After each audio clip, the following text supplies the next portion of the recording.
Hello नमस्कार सभी प्यारे विद्यार्थियों का और किसान भाइयों का स्वागत है। आज हम एक अहम बिंदु पर चर्चा करेंगे जो अभी चर्चा में बना हुआ है।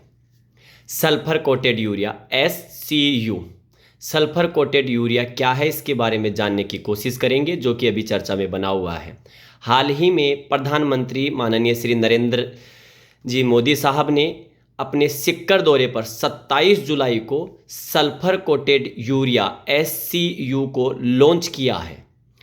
सल्फर कोटेड यूरिया जिसमें कि नाइट्रोजन प्राथमिक पोषक तत्व के रूप में और सल्फर सेकेंडरी पोषक तत्व के रूप में पाया जाता है। भारत की मृदाओं में प्राथमिक पोषक तत्व के रूप में नाइट्रोजन की डेफिशिएंसी सबसे ज़्यादा, सेकेंडरी पोषक तत्व के रूप में, द्वितीयक पोषक तत्व के रूप में सल्फर की सबसे ज़्यादा कमी पाई जाती है। सल्फर कोटेड यूरिया के प्रयोग से प्राथमिक पोषक तत्व के रूप में नाइट्रोजन की सप्लाई होगी, द्वितीयक पोषक तत्व के रूप में सल्फर की कमी जो कि भारतीय मृदाओं में पाई जाती है उसकी कमी को दूर किया जा सकेगा। दूसरा ही साथ में इसमें नाइट्रोजन की एफिशिएंसी बढ़ेगी क्योंकि सल्फर के द्वारा कोटेड होने के कारण नाइट्रोजन का जो लॉस होता है या नाइट्रोजन की जो हानि होती है लीचिंग के द्वारा, यानी कि पानी के साथ घुल करके नीचे चले जाना, उस नाइट्रोजन के लॉस को भी रोका जाएगा।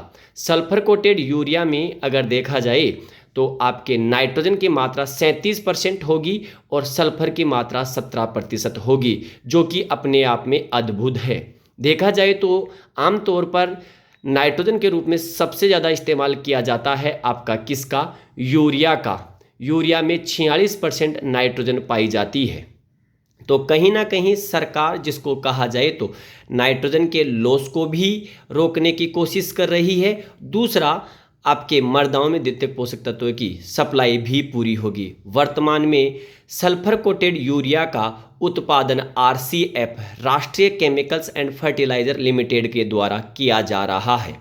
इस SCU यानी कि सल्फर कोटेड यूरिया की लॉन्चिंग 27 जुलाई 2023 को राजस्थान के सिक्कर जिले से की गई है। देखिएगा, सल्फर कोटेड यूरिया से पहले एक नीम कोटेड यूरिया भी प्रचलन में था जिसको 2015 से वर्तमान सरकार ने अनिवार्य कर दिया था। नीम कोटेड यूरिया का प्रमुख उद्देश्य भी आपके यूरिया की कालाबाजारी और नाइट्रोजन की एफिशिएंसी को बढ़ाना था। तो निश्चित रूप से सल्फर कोटेड यूरिया किसानों के लिए फायदेमंद होगा, फसल के उत्पादन को बढ़ाएगा क्योंकि इससे नाइट्रोजन की सप्लाई होगी और सल्फर की सप्लाई होगी। सल्फर जो कि द्वितीयक पोषक तत्व है और विशेष रूप से तिलहनी फसलों में ऑयल की मात्रा को बढ़ाने का काम करेगा। देखा जाए तो वर्तमान में नाइट्रोजन का प्रमुख सोर्स यूरिया है। यूरिया के एक बैग की कीमत लगभग 266 रुपये आती है और वर्तमान में भारत सरकार के द्वारा सर्वाधिक सब्सिडी आपके यूरिया पर ही दी जा रही है। तो सल्फर कोटेड यूरिया के माध्यम से सरकार अपनी सब्सिडी को भी कम कर पाएगी, किसानों को भी प्राथमिक और द्वितीयक पोषक तत्व दोनों की सप्लाई होगी। नाइट्रोजन को पौधे आपके दो रूपों में ग्रहण करते हैं, आपके NH4 अमोनिकल रूप में और नाइट्रेट NO3 के रूप में। तो अब मिलेगा किसानों को सल्फर कोटेड यूरिया जिसमें प्राथमिक पोषक तत्व और द्वितीयक पोषक तत्व दोनों मिलेंगे।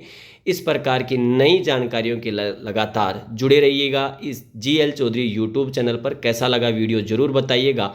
अगर किसी और एग्रीकल्चर के करंट मुद्दे पर आपको अगर कुछ जानकारी चाहिए तो कमेंट बॉक्स में कमेंट करके ज़रूर बताइएगा। सभी प्यारे विद्यार्थियों का मेरी ओर से GL चौधरी सहायक कृषि अधिकारी की ओर से आप सभी का हार्दिक स्वागत, अभिनंदन। जय हिंद, जय भारत, बेस्ट ऑफ लक।